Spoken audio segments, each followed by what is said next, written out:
Entonces, vamos a empezar con la parte de electricidad, ¿sale? La electricidad como tal, pues es algo que utilizamos en el día a día. Es una forma de energía. Recordemos que tenemos diferentes formas de energía. Una de ellas, pues, es precisamente la que vimos la semana pasada y con la que estuvimos trabajando todavía en estos días, que es la energía calorífica y la energía térmica, ¿sale? Entonces, por ahí ya estuvimos platicando cómo es que funciona, la importancia de no confundir calor con temperatura. Calor es la energía, temperatura es cómo medimos esa energía o cómo la interpretamos en el día a día. Y bueno, ese es por una parte lo que tenga que ver con termometría, ¿sale? La electricidad como tal es otra forma de energía, es una forma de energía muy común, es una forma de energía muy cotidiana que utilizamos en realidad con nuestras computadoras, con nuestros teléfonos, con nuestras tabletas, con los televisores, el refrigerador, etcétera, etcétera, etcétera, ¿sale? Entonces ahí es donde hacemos uso de la energía eléctrica o de la electricidad. La electricidad como tal, como ya les platiqué, constituye una forma de energía que se presenta en la mayoría de nuestras actividades. Cuando se va la luz, nos estamos refiriendo a que se va precisamente la energía eléctrica, ¿sale? Cotidianamente, en la mayor parte del mundo, se habla de luz cuando se refiere a energía eléctrica, ¿sale? Entonces, es la referencia. La palabra electricidad viene del latín electrum y a su vez del griego electron o ámbar. ¿Esto por qué? Porque antiguamente, en aquella época, se descubrió que al frotar la resina del ámbar, estas piedritas de ámbar, cuando las frotaban, generaban toques, generaban electricidad estática. Entonces, esta electricidad estática se percibía en realidad, como nosotros percibimos cuando nos dan toques o cuando movemos alguna cobija que está con mucha estática, como destellos de luz. De ahí que la energía eléctrica se le nombre o se le diga luz, ¿sale? Porque por estos pequeños destellos que había de luz. Y si se fijan, aquí nos dice que electricidad procede del latín electrum o electron, que significa ámbar. ¿Por qué? Porque precisamente fue en estas piedras de ámbar donde se descubrió que se podía ver la electricidad, ¿sale? Se le quedó este nombre y por eso es que cotidianamente nosotros interpretamos a la electricidad con un color amarillo. Nosotros pensamos que la electricidad es color amarillo. Sin embargo, la electricidad puede tener diferentes tonalidades. Ejemplo de ello, cuando hay una tormenta eléctrica que caen los rayos no los vemos de color amarillo, sino que muchas veces o la mayoría de las veces se ven de color azul o de un color blanquecino. Eh, Cuando tenemos, por ejemplo, las esferas de Faraday, que son estas esferitas que luego vemos que tienen como rayitos morados, ese es otro color de la electricidad, ¿sale? También otro color que podemos percibir es cuando, por ejemplo, si nosotros tenemos una cobija, la frotamos demasiado, apagamos la luz y la volvemos a frotar o la seguimos frotando, libera un poco de electricidad estática. En este caso, la electricidad estática se ve como un color azul o morado, ¿sale? Entonces, ahí hay diferentes tonos de electricidad, aunque lo más común es representarla con el color amarillo. ¿Hasta aquí alguna duda? Ok. Entonces, después tenemos que la electricidad es un fenómeno físico que tiene que ver con la atracción, aquí me falta una, entre partículas positivas, que son los protones, y las partículas negativas, que son los electrones, ¿vale? Nosotros podemos producir energía química también y energía eléctrica química, de ahí el nombre electroquímica, ¿sale?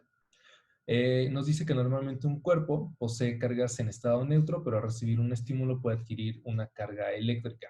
Entonces, si se fijan, aquí tenemos el dibujito de un protón, que es la partícula con carga positiva, y tenemos un neutrón, que es una partícula con carga negativa, ¿sale? Estos generalmente están en un estado neutro o están estables, ¿sale? Es decir, no pasa absolutamente nada entre ellos. Sin embargo, cuando uno de ellos recibe algún estímulo, puede llegar a cambiar su carga. Cuando recibe algún estímulo, cuando recibe una descarga eléctrica. ¿Cómo recibe una descarga eléctrica? Por una descompensación. Dicho de otro modo, nosotros tenemos la batería de nuestros teléfonos celulares, ¿sale? Nuestras baterías de los teléfonos celulares tienen una carga. Originalmente, cuando están fabricando, tiene una carga neutra, ¿sale? ¿Qué quiere decir esta carga neutra? Que tiene la misma cantidad de protones, la misma cantidad de electrones y la misma cantidad de neutrones. Protones y neutrones están en el núcleo y los electrones están girando alrededor de ellos. Por ejemplo, si estamos hablando de litio, el litio va a tener 3 protones, va a tener 3 neutrones y 3 electrones, ¿sale? Sin embargo, ¿cuándo vamos a producir que haya una descompensación? Cuando en el núcleo agregamos más protones o más neutrones, ¿sale? Supongamos que nosotros de estos 3 protones, 3 neutrones y 3 electrones, nosotros ahora quitamos 2 electrones químicamente. Nos quedan en el núcleo 3 protones y 3 neutrones y girando únicamente un electrón. Por lo tanto, le faltan 2, ¿sale? Como este átomo de litio está descompensado, tiene 3, 3 y 1, necesita otros 2 para ser estable. Si se fijan, ya no está neutro.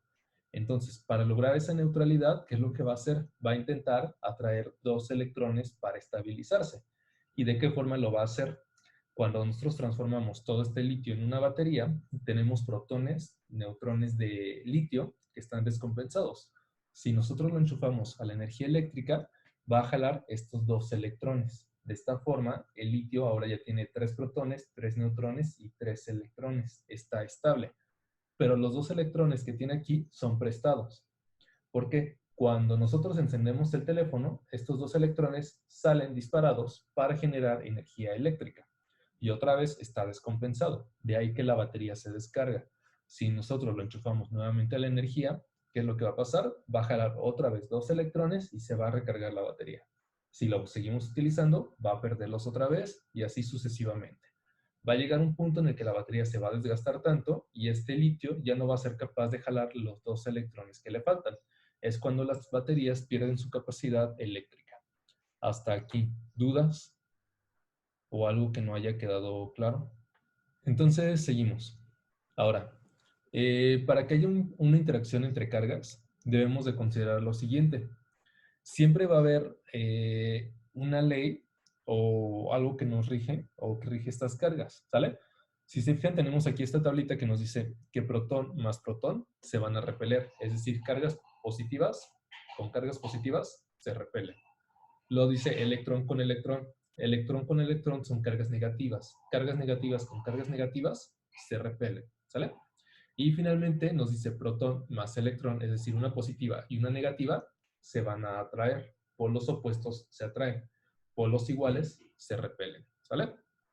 Entonces, ¿cómo los átomos se mantienen unidos? Los átomos se mantienen unidos porque en el núcleo tenemos un protón, una carga positiva, y tenemos un neutrón con carga neutra, ¿sale? Es por ello que podemos tener muchos protones, pero estos mismos protones van a estar unidos a neutrones que los mantienen unidos, ¿sale? Se mantienen ahí atraídos.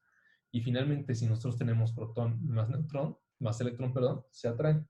Finalmente, cargas iguales se separan, cargas diferentes se atraen, ¿sale? Luego, tenemos el siguiente concepto, que es el de corriente eléctrica e intensidad eléctrica. La parte de la corriente eléctrica es lo que nosotros debemos, bueno, a partir de aquí, todos los conceptos que vamos a ver son conceptos que se utilizan de manera indistinta o de una manera un poquito complicada en el día a día, pero que sí es necesario diferenciar, ¿sale? Una de ellas es la corriente eléctrica y la intensidad de esa corriente eléctrica. La corriente eléctrica es el desplazamiento de energía, ¿sale? Es decir, si nosotros tenemos la mano mojada y la metemos en el enchufe, ¿qué es lo que va a pasar? Nos vamos a electrocutar. ¿Pero esto por qué? Porque la corriente eléctrica tuvo un desplazamiento energético desde el enchufe por el agua y a través de todo nuestro cuerpo, ¿sale? Entonces, cuando nos electrocutamos, lo que está pasando es corriente eléctrica, ¿sale? También nos dice que es el flujo de carga eléctrica que ocurre en un material, lo que les decía, ¿sale? Pasa toda la corriente eléctrica a través de nuestro cuerpo. Si nosotros enchufamos, por ejemplo, el cable del teléfono, va a pasar la corriente desde el enchufe, únicamente hagan de cuenta que es el flujo de electrones que llega a nuestro teléfono, únicamente el movimiento. Se debe al movimiento de cargas, que es precisamente los electrones. La electricidad son electrones en movimiento, de ahí también el nombre. Y después nos dice, al caudal de la corriente, es decir, a la cantidad de carga por unidad de tiempo, se le denomina intensidad. ¿Sale? En México, y de hecho si ustedes toman un cargador que tengan por ahí cerca, van a darse cuenta que dice 100 a 120. Esa es la intensidad de la carga eléctrica, esa es la intensidad de la corriente eléctrica, ¿sale? ¿Cuánta corriente va a dejar pasar ese cable? ¿Por qué? Porque los enchufes dejan pasar únicamente esa corriente. Tenemos diferentes intensidades. De 100 a 120 para las casas.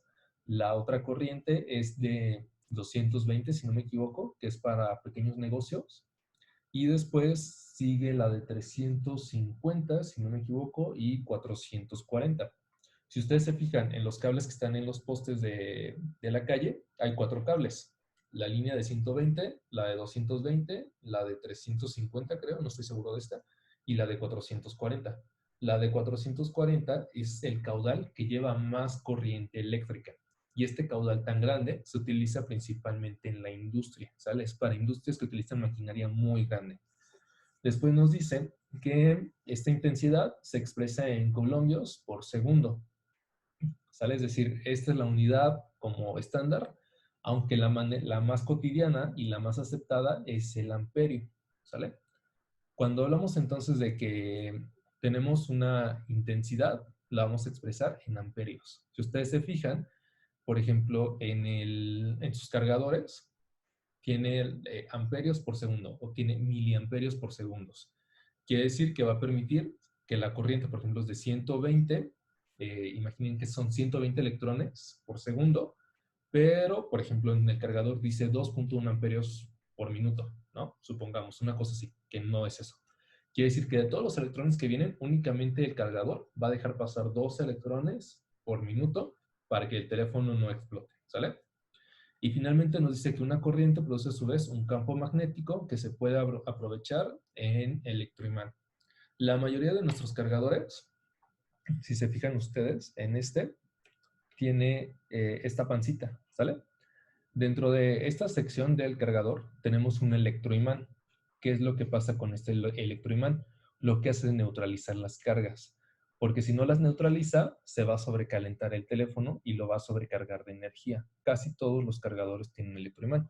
Incluso hay unos cargadores que viene el cable y aquí tienen una pancita, como un cilindro. Ese es un electroimán, que lo que hace es neutralizar las cargas para que no haya una sobrecarga eléctrica en el equipo. ¿Sale? Hasta aquí. ¿Dudas? Ok, entonces seguimos. Para que haya esta transferencia de electrones o esta transferencia eléctrica, necesitamos un tipo de materiales. Estos son los materiales conductores, ¿sale? Los conductores, pues, son aquellos materiales que permiten que los electrones fluyan libremente de una partícula a otra. Un objeto hecho de un material conductor va a permitir que se transfiera una carga a través de una superficie del objeto. Tan simple como eso. Vamos a tener materiales que por su naturaleza van a permitir que los electrones y que la electricidad, por lo tanto, fluya de una manera más continua, ¿sale? ¿Y quiénes son los materiales conductores? Los metales. Los metales van a conducir electricidad, ¿sale? ¿Por qué? Imaginen que tienen el cobre y que nosotros lo vemos bajo un microscopio, ¿sale? Entonces, por su naturaleza metálica, va a permitir que los electrones fluyan a través de él, ¿sale? Por ello es que la mayoría de los cables de electricidad son de cobre. Por eso es que el cable del internet es de cobre, ¿sale? Algunos. Eh, por eso es que los cables que utilizan los refrigeradores son de cobre. ¿Por qué? Porque permiten el flujo de electricidad, permiten que los electrones pasen a través de ellos por la corriente que ya viene y por la intensidad que ya viene, ¿sale? Entonces fluye la electricidad. Ese es el cobre, es el más común de los conductores y es el más económico. También es el más robado. Ahora, hay conductores de mejor calidad. Un ejemplo de un conductor de mejor calidad es el oro, ¿sale? ¿Esto por qué?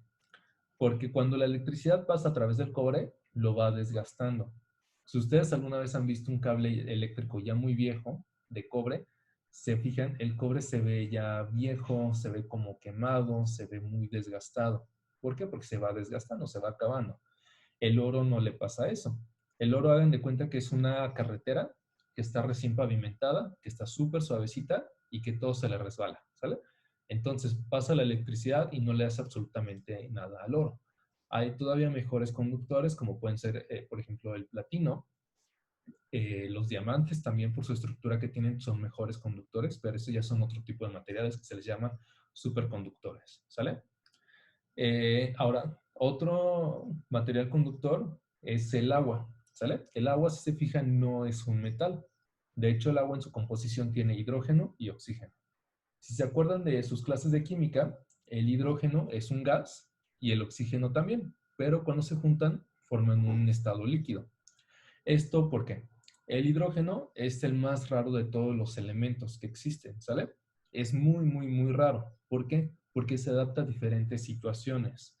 Bajo cierta condición es el que permite que se vuelva gas el agua, es el que permite que se mantenga en estado líquido y es el que permite que se mantenga en estado sólido.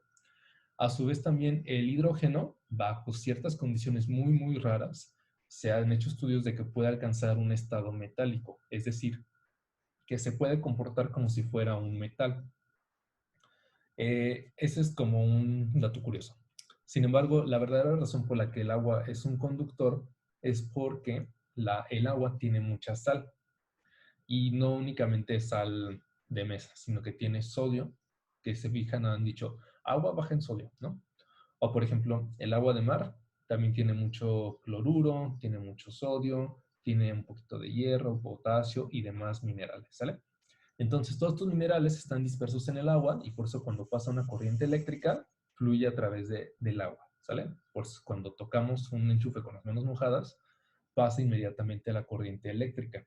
¿Por qué? Por todas las sales que contiene el agua. Hasta aquí, ¿dudas? Profe, el agua es 100% pura y minerales no conduce la electricidad.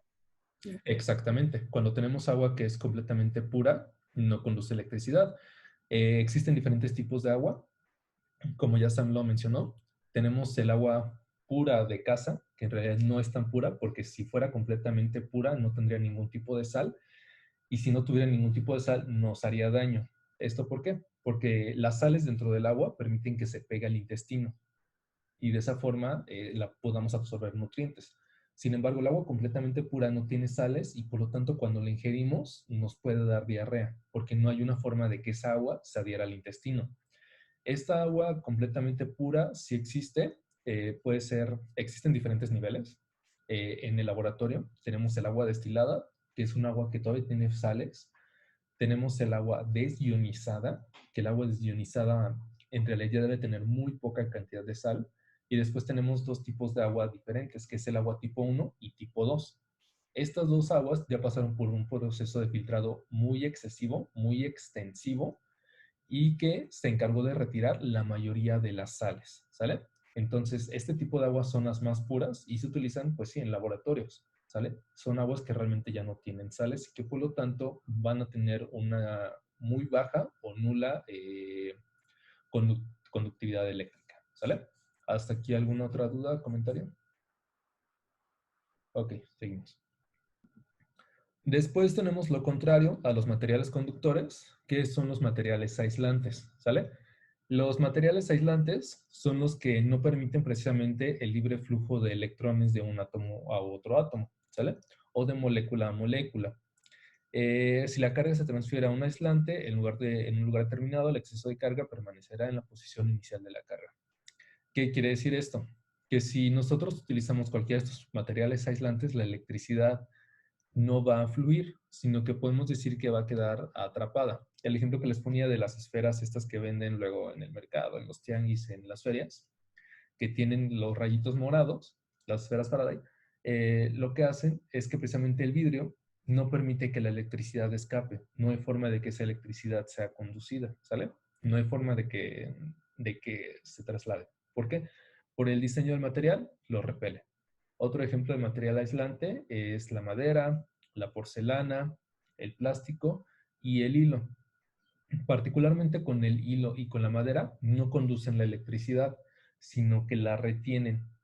Cuando retienen demasiada electricidad y no la liberan, lo que sucede con estos dos materiales, madera e hilo, es que se queman, ¿sale?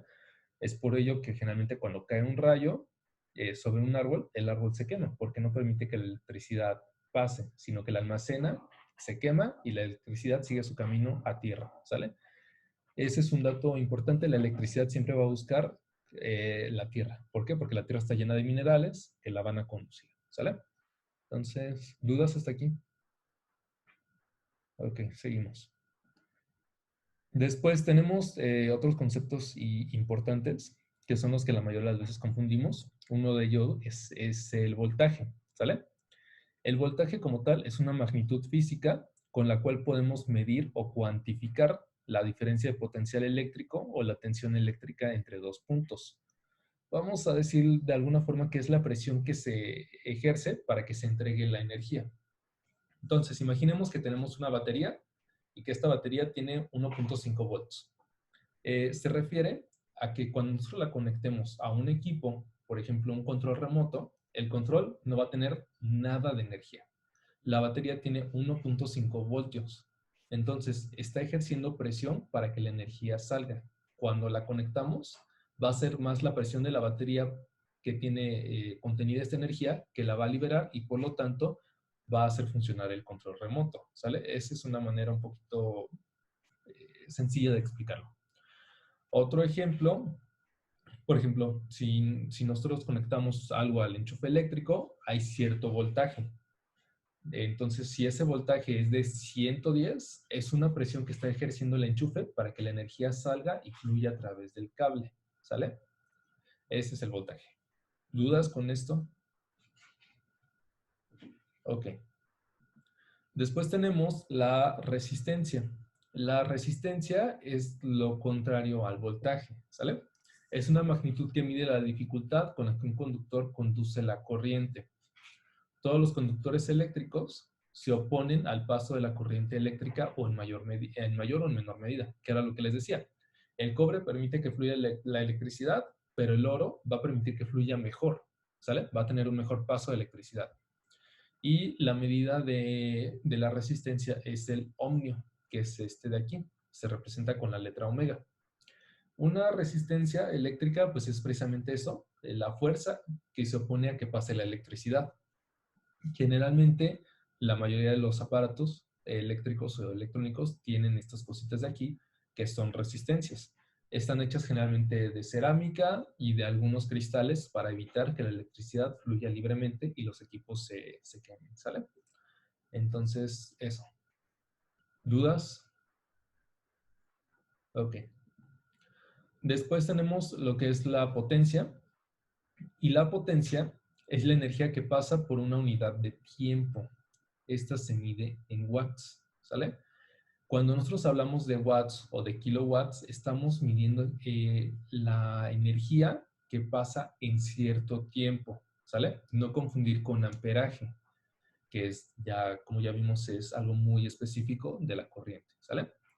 Y los watts establecen la velocidad a la que se transforma la energía eléctrica.